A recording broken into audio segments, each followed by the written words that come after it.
வரியை சட்டவிரோதம் என அறிவித்த நீதிமன்றம் வாங்கின பணத்தை இந்தியாவுக்கு திருப்பித் தருவாரா ட்ரம்ப்? அமெரிக்க அதிபர் ட்ரம்ப் இந்தியா உள்ளிட்ட நாடுகள் மீது விதித்திருந்த வரியை அந்நாட்டின் உச்சநீதிமன்றம் ரத்து செய்தது. வரியை விதிக்க அதிபருக்கு அதிகாரமில்லை, ட்ரம்பின் உத்தரவுகள் சட்டவிரோதமானவை என்று நீதிமன்றம் கூறியிருக்கிறது. இந்த நிலையில் சட்டவிரோதமாக வசூலிக்கப்பட்ட வரி இந்தியாவுக்கு திருப்பித் தரப்படுமா என்ற கேள்வி எழுந்திருக்கிறது. வாங்கிய வரிக்கு வட்டி போட்டு வட்டிக்கு குட்டி போட்டு மொத்தமாக செட்டில் செய்ய வேண்டும் என்று அந்நாட்டின் எதிர்க்கட்சிகள் வலியுறுத்தியுள்ளன.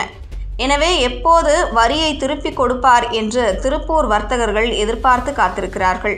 சர்வதேச அவசர கால பொருளாதார சட்டம் என்று அமெரிக்காவில் ஒரு சட்டம் இருக்கிறது.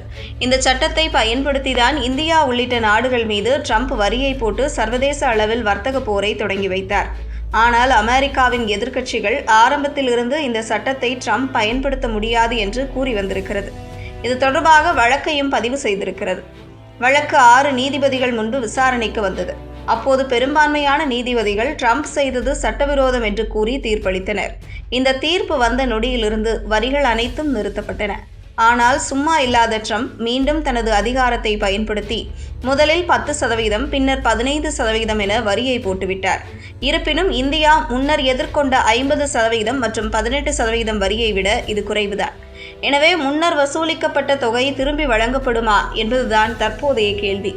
அமெரிக்கா வரி போட்டால் இந்தியா நேரடியாக அந்த வரியை கொடுக்காது. இந்திய பொருட்களை இறக்குமதி செய்து விற்பனை செய்யும் வால்மார்ட் போன்ற நிறுவனங்கள் தான் இதற்கான தொகையை கொடுக்கும். எனவே வரியை அமெரிக்க அரசு திருப்பி தருகிறது எனில் அந்த பணம் முதலில் வால்மார்ட் போன்ற நிறுவனங்கள் தான் போகும். இந்த நிறுவனங்கள் 37,000 கோடி ரூபாய் வரை வரியை திரும்ப பெறும். அந்த பணத்தை இந்திய நிறுவனங்கள் வாங்குகிறதா அல்லது எதிர்வரும் வர்த்தகத்தில் கழித்துக் கொள்கிறதா என்பதை பொறுத்திருந்துதான் பார்க்க வேண்டும். சில வர்த்தகர்கள், குறிப்பாக ஆடை ஏற்றுமதி ஊக்குவிப்பு கவுன்சில் தலைவர் டாக்டர் சக்திவேல், அமெரிக்க இறக்குமதி நிறுவனங்கள் வரியை திரும்ப பெற்றால் அந்த பணத்தை நாங்கள் கேட்கலாம் என யோசித்து வருகிறோம் என்று கூறியுள்ளார்.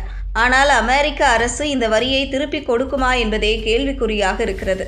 இப்போதைக்கு வரி சட்டவிரோதம் என்று தீர்ப்பு வந்திருந்தாலும் வாங்கிய பணத்தை திருப்பி கொடுக்க வேண்டும் என்று உத்தரவு வர 5 ஆண்டுகள் வரை கூட ஆகலாம். அதுவரை வழக்கை ட்ரம்ப் தரப்பு நீதிமன்றத்தில் இழுத்தடிக்கும் என்று சொல்லப்படுகிறது.